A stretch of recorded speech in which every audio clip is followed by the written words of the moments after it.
நம்ம சேனலை சப்ஸ்கிரைப் பண்ணுங்கள், ஷேர் பண்ணுங்கள், கமெண்ட் பண்ணுங்கள். மே மாத ராசி பலன்கள் 2026ஆம் ஆண்டு கன்னி ராசியை பற்றி நாம் பார்க்க போகிறோம். தொழிலில் ஒரு அற்புதமான முன்னேற்றம்.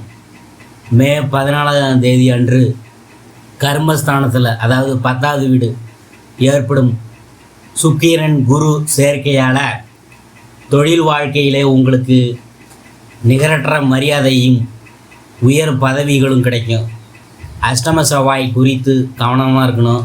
மே 11 அன்று செவ்வாய் ஆட்சி பெற்று அஷ்டமஸ்தானத்தில் 8ஆம் வீடு நுழையிறதுனால வாகன விபத்துகள், அறுவை சிகிச்சைகள் அல்லது கோபம் வரலாம். பொறுமையாக இருக்கணும். பாக்கியோதயம் மே 15ஆம் தேதி முதல் பாக்கியஸ்தானத்தில் 9ஆம் வீடு சூரியன் புதன் சஞ்சாரத்தினால அதிர்ஷ்டம் உங்களை தேடி வரும். புனித பயணங்கள், தூரதேச பயணங்கள் வெற்றிகரமாக அமையும். கன்னிராசிக்காரவங்களுக்கு மே 2026 ஒருபுறம் தொழிலில் உச்சநிலையையும், மறுபுறம் தனிப்பட்ட ஆரோக்கிய வாழ்க்கையில் சில சவால்களையும் ஒரே நேரத்தில் வழங்கும் மாதமாகும்.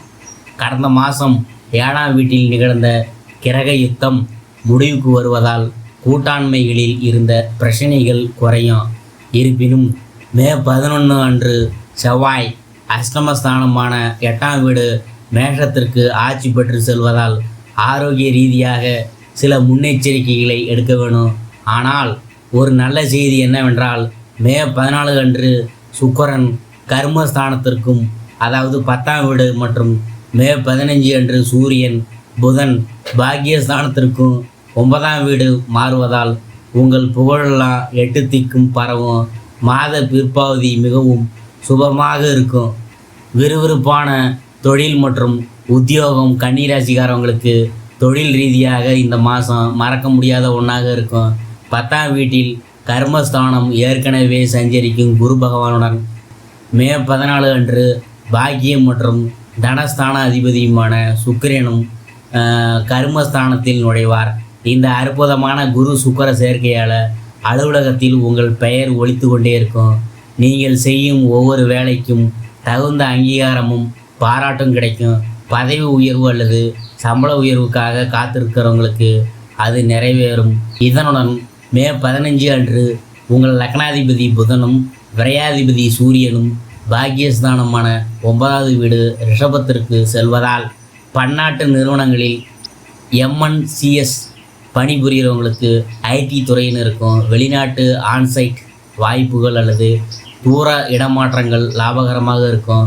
வியாபாரம் மற்றும் சுய தொழில் சப்தமஸ்தானத்தில் வியாபாரஸ்தானம் சனியின் சஞ்சாரத்தினால வியாபார வளர்ச்சி சற்று மெதுவாக இருந்தாலும் நிலையாக இருக்கும். எனினும் 10ஆவதில், அதாவது குரு சுக்கிரன் சேர்க்கையால் உங்கள் பிராண்ட் மதிப்பு அதிகரிக்கும். கலை, அழகு சாதன பொருள்கள், காஸ்மெட்டிக்ஸ், நிகழ்ச்சி மேலாண்மை, ஈவெண்ட் மேனேஜ்மெண்ட் மற்றும் கல்வி சம்பந்தமான வியாபாரம் செய்கிறவங்களுக்கு வாடிக்கையாளர்களின் வருகை அதிகமாக இருக்கும். மே 15க்கு பிற்பாடு 9இல் ஏற்படும் புத ஆதித்ய யோகத்தால் வியாபார விரிவாக்கத்திற்கும் புதிய முதலீடுகளுக்கும் செய்யும் பேச்சுவார்த்தைகள் வெற்றி பெறும். அரசாங்கத்திடம் இருந்து கிடைக்க வேண்டிய அனுமதிகள் அல்லது டெண்டர்கள் எளிதாக கிடைக்கும்.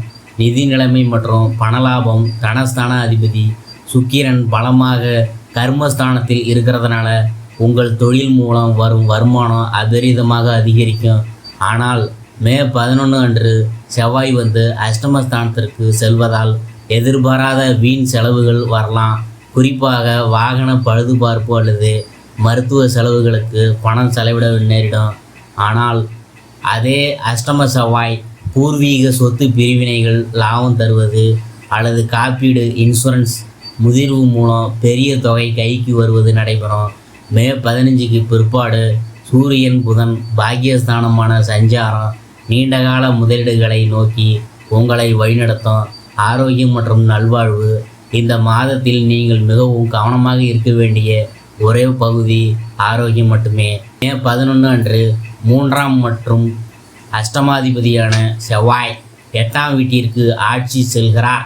அஷ்டம செவ்வாய் மிகவும் வேகமான மற்றும் அபாயகரமான முடிவுகளை கொடுப்பார். வாகனம் ஓட்டும்போது அதிக வேகம், போக்குவரத்து விதிகளை மீறுவது உயிருக்கு ஆபத்தாகலாம். அதனால் கொஞ்சம் பார்த்து கவனமாக போங்க.